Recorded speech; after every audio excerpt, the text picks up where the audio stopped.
So what we've got here with the Life app is a visual representation of what your health looks like at this moment in time, so an instant sort of feedback, and we encourage people to do it over and over again so that you can get a sort of time snap of where you're at. So we're here today with Henry, the superstar of the National Centre of Indigenous Excellence, and I'm just going to get him to introduce himself to you. Obviously my name's Henry, Henry Button, come from Cummeragunja, moved to Sydney September '09. Previously I've worked in the health and fitness and aquatic industry on and off since 1996. One of my best mates found the job advertisement for the NCIE in the Courier Mail. I got in touch that night, I think, and I just always felt that this centre was built for me to come work here. So I love the centre. So tell us a little bit about growing up in Melbourne. What was your childhood like? So growing up on the Murray River, we were always active as kids. We grew up with bush, so we're chasing kangaroos, rabbits through the hills and all those sort of things, sand hills, swimming in the river every summer, playing cricket every summer, and obviously during winter we're playing footy. So I was always, as a kid, very, very active. You leave school and you drop off a little bit. And so you talk about that period after school where you dropped off a lot of this activity level, I guess. Yeah. What would be some of the barriers there that you faced? I was working on the CDEP at the time. It was my first job, was a CDEP. 10 hours a week or something like that, 15, maybe 20 hours a week. All that spare time, because I wasn't with my mates being active, kicking the footy and playing cricket and those sort of things, basically just sitting around watching tally. From being physically active, 3 to 4 times a day, every day, to just being active, on the weekend and so on. During winter that was. Summer is a different thing because we're down the river all the time, swimming to keep cool, so yeah. So have you ever been a smoker? No. Have you ever tried smoking? As a child I might have had one or two, just hanging around because that's what was in at the time, but it was never for me. Okay, so you tried it, was it because you saw elders smoking or other mates or? The cousins I grew up with were like 3 to 4 years older than what I was. That's what they were into. So, I wanted to be like my older cousins who I, idolised and stuff like that. So it wasn't for me. So I met you probably about 3 years ago now. It was the tail end of your weight loss journey. So tell us a little bit about that. Where'd you start and what was your goal? We were trying to have a child at the time, unsuccessful. So I thought, I've got to get myself right first to give us every chance of having a child. So how it started was we were at a wedding one night, 7-course meal, so the food just kept coming and coming. And when you're raised in the country and you got probably 10 people living in a 2-bedroom house, you're taught not to waste your food. So the food kept coming and coming, and I said to my wife's mother at the time, I said, tomorrow I might start a detox. And she laughed at me and said, yeah, right. I cut out probably the main factor that I ate a lot, which was bread. Bread and potatoes, so it's just a starchy carbs.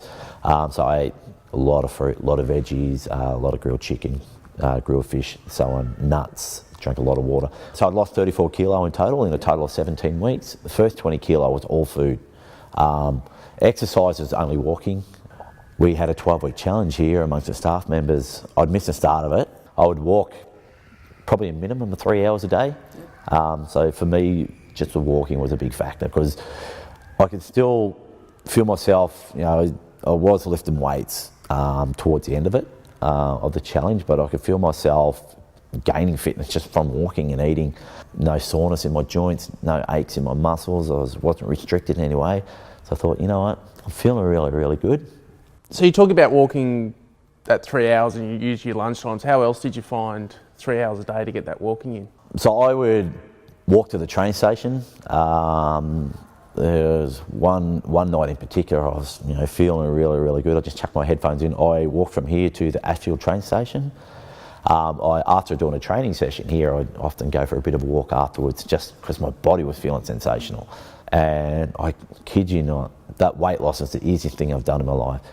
Once you get into a routine and you stay disciplined, it's easy. Right now there's a little bit of a time issue because we have a 20-month-old daughter at home. Okay, so you're talking about changing your goals and your health and how that looks at different times of your life. What's been the catalyst for you to select your goals? I do enjoy the way I look, but more importantly, I love the way I feel. Sleep better at night and more energy when you wake up in the morning.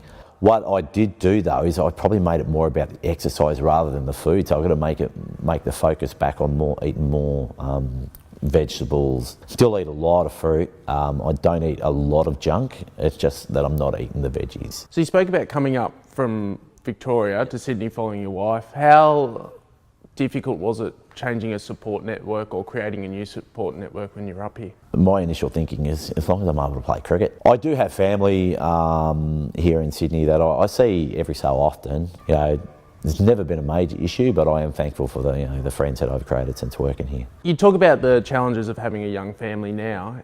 Is that a motivation for you or a different trigger for you in terms of what your health looks like? As our daughter is getting a little bit older, one of us are going to have to chase after her and so on. And if we decide, we're going to try for another child, it's the same thing. I want to be healthy. It's probably a good idea that I do give the footy away. The mind is willing, but the body is probably not as good as I would like it to be right now, which is, probably the signs is not to overdo things and, hurt your body really badly, and you're not going to be able to, run around after your daughter and so on. So you're talking about, not that you're old or anything, but how your body's changed as you got older, playing things like football and cricket. How have you modified your training to keep yourself able to play? During the summer, it's not an issue because of the warmer weather. Cardio running, high intensity running is not an issue, but gets a lot harder during the cold. Your joints hurt a little bit more, and maybe an alternative to doing all those cold night trainings and maybe looking into yoga, just increase balance, strength and flexibility and so on. I know that you've used spin bikes in the past to help you get back to running. So I found through one, riding a lot, but also teaching the spin classes, is that I was gaining the strength in my legs to be able to run all day, but run with power. Because of my age, I've slowed down a lot. Cycling helps, it keeps my legs strong, and just I feel that power there, and I'm able to run a bit better. Yeah. All right, thank you, Henry. No worries, thank you, Ben.